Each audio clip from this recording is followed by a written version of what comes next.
दोस्तों, बीच मतदान आमने सामने आते ही भिड़ गए मोदी और प्रियंका ने ऐसा रगड़ा कि मुंह छिपाए निकले मोदी। स्वागत है आप सभी का। आप देख रहे हैं द राजनीति का विशेष सेगमेंट खबर और विश्लेषण। मैं हूं जवार खान।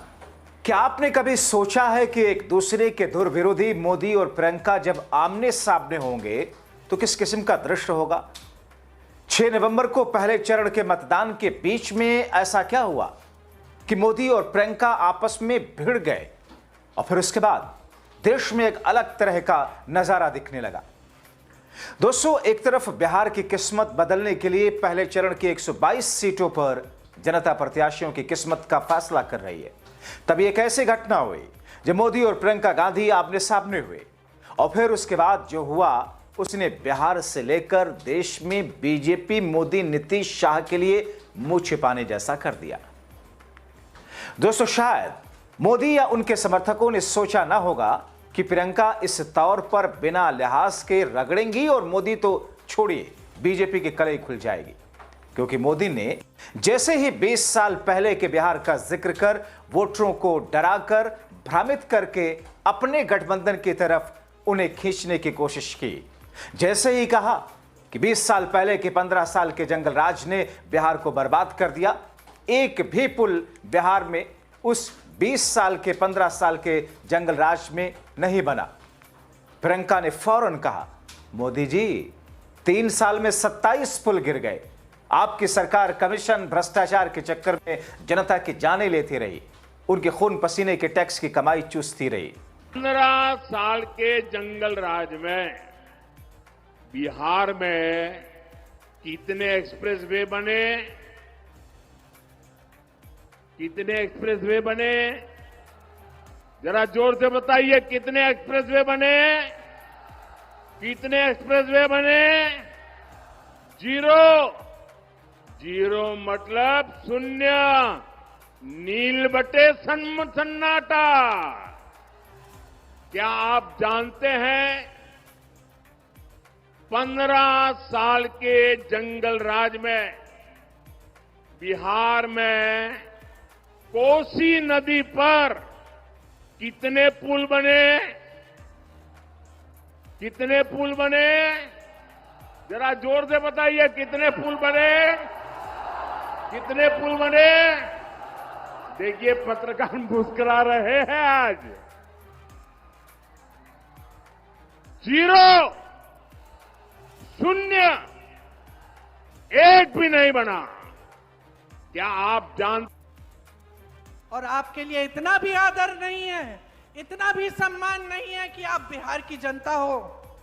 आप आज भी कन्याकुमारी से लेकर कश्मीर तक इस देश का निर्माण कर रहे हो। जहां जहां हम लोग जाते हैं, किसी से पूछते हैं, कई मजदूर को देखते हैं, कोई काम कर रहा है खेती में, हम पूछते हैं कहां के हो भाई? बिहार का हूं। मैंने केरल में भी देखे हैं बिहार के मजदूर, मैंने कश्मीर में भी देखे। पूछा है, इतनी दूर आए हो भाई, कैसे गुजारा कर रहे हो? देश का निर्माण आज भी आप कर रहे हो और आपके लिए इतना सम्मान नहीं है कि 20 सालों के लिए सरकार चलाई है। आपसे पूछ तो लेते कि आप कैसे आगे बढ़ रहे हो, कैसे गुजारा कर रहे हो। इतना भी सम्मान नहीं है आपका भी और आपके मुख्यमंत्री का भी। दोस्तों, मैं तो हैरान हूं कि पीएम मोदी इतनी थिथरई कर कैसे लेते हैं। कैसे वो आए बाएं शाएं करके जनता को लुभाने के नित नए तरीके ढूंढ लेते हैं। कैसे वो हिंदू मुसलमान मंगलसूत्र भैंस मुजरा सब कर लेते हैं और प्रियंका के सामने पढ़कर तो वो फिर से उसी ढर्रे पर आते दिखे। कहने लगे बिहार में जंगल राज की सरकार 1990 से 2005 तक रही। जंगल राज ने बिहार को बर्बाद कर दिया। सरकार चलाने के नाम पर आपको सिर्फ लूटा गया। जंगल राज में बिहार में कितने एक्सप्रेसवे बनाए? 2014 में डबल इंजन की सरकार बनने के बाद ही बिहार को सब कुछ दिया। आईटी दिया, आईएम दिया, एम्स दिया। अब दोस्तों सोचिए कि मोदी की बातों में सच्चाई कितनी है।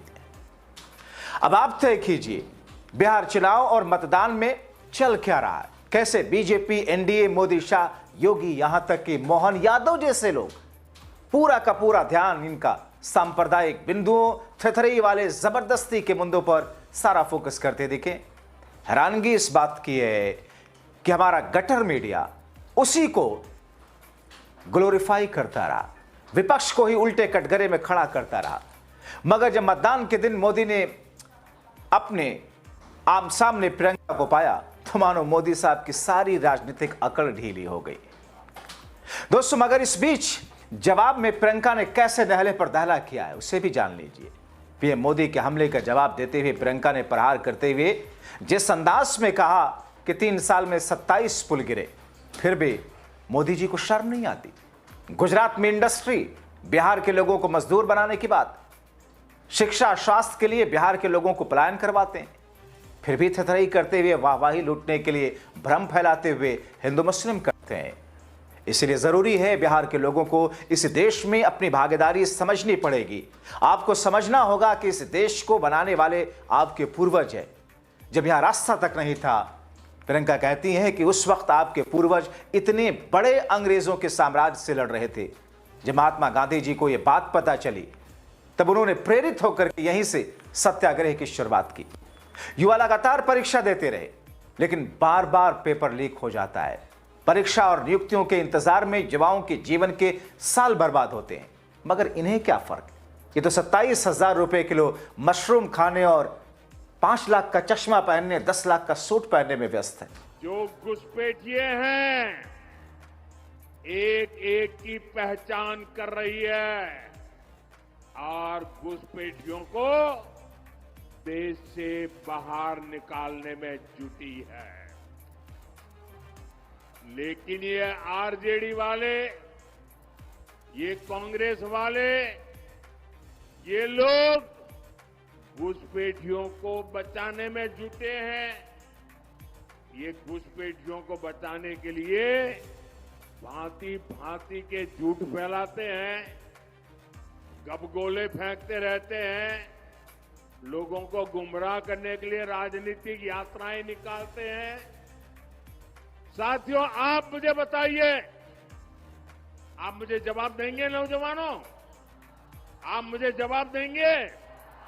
मैं पूछूं, आप मुझे बताइए, ये घुसपैठियों को बिहार से बाहर करना चाहिए कि नहीं करना चाहिए? आज आपके सामने पूरी सच्चाई है। चुनाव चोरी कर रहे हैं, आपके वोट रद्द कर रहे हैं, खत्म कर रहे हैं। आप चुप बैठे हो? आप चुप बैठोगे? पूछना चाहती हूं मैं आपसे, बताओ, चुप बैठोगे? अपनी शक्ति दिखाओ। आपके सामने तो बड़े बड़े नेता झुके हैं। जवाहरलाल नेहरू, इंदिरा गांधी, राजीव गांधी, तमाम नेता, अटल बिहारी वाजपेयी, इनके भी नेता आपके सामने झुकते थे।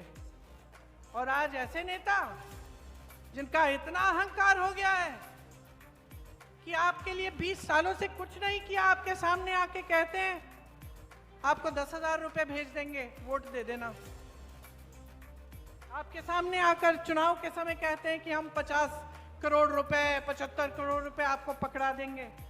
बोल दीजिए इनको नहीं चाहिए, इनका घूस बोल दीजिए। और बहनें 10,000 लेने तो ले लो, रख लो, उसका कुछ अच्छा कर लो अपने परिवार के लिए।